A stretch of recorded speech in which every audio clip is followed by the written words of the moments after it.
Une balade picturale au cœur du 19e. 1878, il est tôt. Le soleil vient à peine de se lever, la lumière pâle éclaire la place du marché. Une odeur de pommes parvient à nous. Nous sommes là, au beau milieu d'un attroupement de femmes. Que font-elles? Certaines sont assises sur de frêles cageots de bois. Devant leur balance, des pommes répandues à leurs pieds.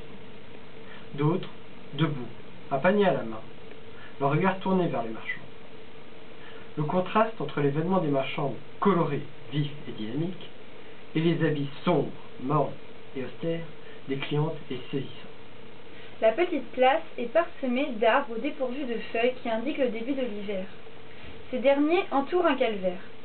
Cette place est bordée de maisons de granit bretonnes avec un toit en ardoise.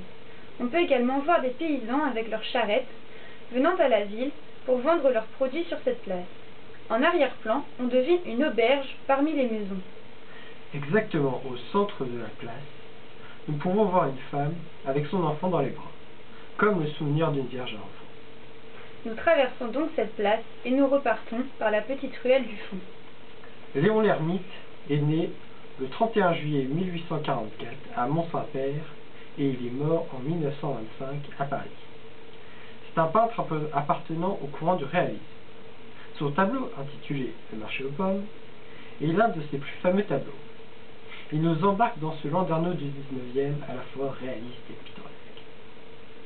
Ce cadre campagnard est une mauvaise illustration de Landerneau au XIXe siècle, car à cette époque-là, la ville est en plein essor industriel. Loin d'être rurale, la ville de Landerneau était en 1878 à la pointe de la modernité et était l'un des moteurs de l'industrie finistérienne. Dans le tableau, on ne voit pas ce côté industriel de la ville. On peut donc penser que l'artiste a voulu nous montrer un faux tableau réaliste, et donc représenter une scène de genre, c'est-à-dire une représentation de la vie quotidienne.